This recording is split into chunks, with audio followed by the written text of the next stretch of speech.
साल 1903 इस मंदिर के मेन गेट को रेत और बालू से पूरी तरीके से ढक दिया गया और फिर आज 121 साल बाद भी दोबारा नहीं खोला गया। इस दरवाजे के पीछे ऐसे बहुत से राज छिपे हैं जिसकी खोज अभी तक की जाती है। जैसे ये मंदिर अधूरा है, ये शापित है। इसमें 52 टन का एक चुंबक भी था जो कहा गया ये आज तक किसी को नहीं पता चला। फिर भी ऐसे कई सवाल हैं जो बार बार आते हैं कि 121 साल से क्यों बंद है इस मंदिर का रहस्यमय दरवाजा और इस पर लगी विशाल चुंबक कहाँ गई। इसमें ऐसी क्या खास बात है कि G20 में पीएम मोदी ने इसके बारे में सभी प्रधानमंत्री को बताया, जिससे जो बाइडेन भी हैरान थे। और अगर आपने ध्यान दिया हो तो ये सूर्य चक्र भारत के हर नोट पर है। इस मंदिर के बारे में ऐसी ही बहुत सी रहस्यमय बातें जानेंगे जिसके बारे में आपको आज से पहले नहीं पता होगा। सूर्य कोणार्क मंदिर। इस मंदिर को इस तरह बनाया गया है कि सूर्य की पहली किरण पूजा करने की जगह और भगवान की मूर्ति पर ही पड़े। इस मंदिर के निर्माण का इतिहास द्वापर युग से जुड़ा हुआ है। एक पुरानी कथा के अनुसार कृष्ण के पुत्र शाम को एक बार उनके ही पिता श्री कृष्ण ने श्राप दे दिया कि वो अपनी सारी सुंदरता खो देंगे और जल्द ही उनके पुत्र शाम को कुष्ठ का रोग होने लगा।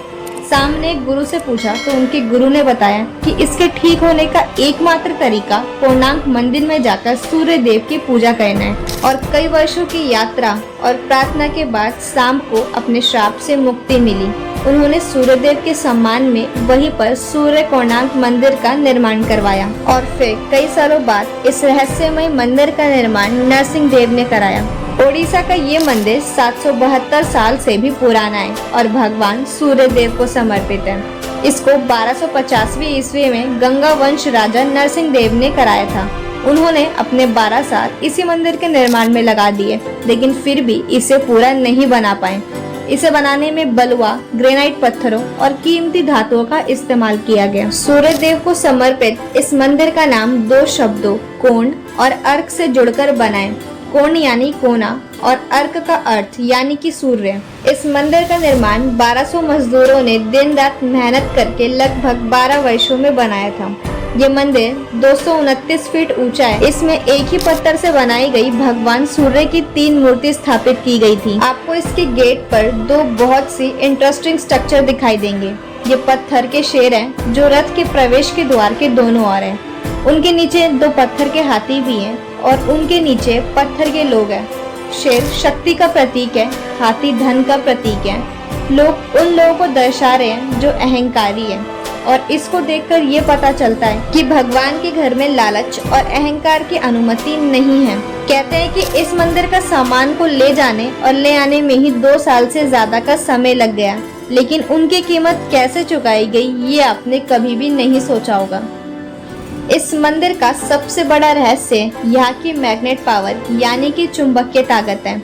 इसका कोई ठोस प्रूफ तो नहीं, लेकिन एक कथा के अनुसार इस मंदिर के ऊपर 52 मैट्रिक टन का एक चुंबक भी लगा हुआ था, जिसका प्रभाव इतना अधिक था कि समुद्र से गुजरने वाले जहाज इस मंदिर की तरफ खींचे चले आते थे।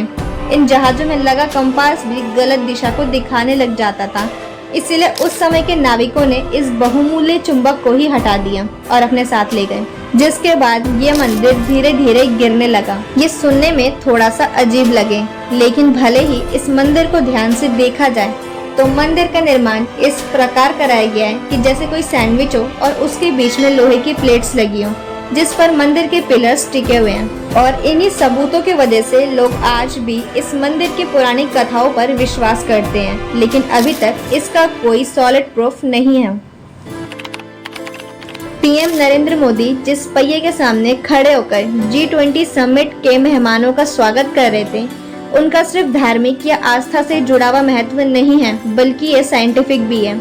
ये बताता है कि सूरज कब उगता है, कब अस्त होता है, कब कौन सा समय चल रहा है। असल में ये बहुत ही पुरानी घड़ी है। असल में ये मंदिर सूर्य के विशालकाय रथ की तरह है, जिसे 7 घोड़े खींचते हैं। इस रथ में 12 जोड़े पहिए भी लगे हैं, यानी कुल मिलाकर 24 पहिए। हर पहिए पर शानदार नक्काशी है और ये पहिए हमारी डेली लाइफ से रिलेटेड भी कई वैज्ञानिक बातें बताते हैं। ये पहिए बताते हैं कि कैसे दुनिया सूर्य की ऊर्जा से चलती है। यह मौजूद हर पहिए का व्यास यानी कि डायमीटर 9.9 फीट है। हर पहिए में 8 मोटी और 8 पतली तिल्लियां हैं। ये पहिए कोणार्क के सूर्य मंदिर जाने वालों को अपनी तरफ अट्रैक्ट करती है। ये एक ऐसा रहस्यमय मंदिर भी है कि मंदिर के होते हुए भी इसमें कोई पूजा नहीं की जाती। ऐसा इसीलिए कि राजा नरसिंह ने मंदिर के निर्माण के लिए एक समय सीमा तय की थी, जिसे दधी नौटी पूरा नहीं कर पाए, जिससे 1200 श्रमिकों और मुख्य वास्तुकार यानी कि बिशु महाराणा की जान खतरे में पड़ गई और एक श्रमिक ने मंदिर के ऊपर से ही कूदकर जान दे दी, जिसके बाद से इस मंदिर में कोई भी यज्ञ या पूजा नहीं किया गया। कोणार्क मंदिर का दूसरा नाम काला पैगोडा भी है। ऐसा इसीलिए क्योंकि इसे काले ग्रेनाइट से बनाया गया है, इसीलिए इसका नाम काला पैगोडा पड़ा। कोणार्क मंदिर के गर्भगृह में जाने क्यों नहीं दिया जाता और इसके गर्भगृह में इतनी रेत क्यों भरी गई? जगन्नाथपुरी धाम और कोणार्क मंदिर के इस रहस्य को जानकर बहुत ही हैरान होने वाले हैं आप, क्योंकि इस रहस्य के बारे में किसी को नहीं पता है। 1568 में उड़ीसा मुस्लिम प्रशासन के अधीन में आ गया था और हिंदू मंदिरों को नष्ट करने के लगातार प्रयास किए जा रहे थे। पुरी के पंडितों ने पूरी मंदिर की पवित्रता को बचाने के लिए भगवान जगन्नाथ को श्री मंदिर से निकाल लिया और इस प्रतिमा को गुप्त स्थान पर रख दिया था। इसी तरह ऐसा कहा जाता है कि कोणार्क के पंडितों ने सूर्य मंदिर के मुख्य देवता सूर्य देव को मंदिर से निकालकर कुछ वर्षों के लिए रेत के नीचे रख दिया था। बाद में उस प्रतिमा को पुरी लाया गया और पूरी जगन्नाथ मंदिर में इंद्र परिसर में रख दिया गया। इंद्र परिसर यानी कि इंद्रदेव के मंदिर में रख दिया गया। आज भी सूर्य देव की मूर्ति जगन्नाथपुरी धाम में ही है। आई होप आपको ये वीडियो पसंद आई हो, तो वीडियो को लाइक करके चैनल को सब्सक्राइब जरूर करना। बाकी मिलते हैं ऐसे ही और वीडियो के साथ।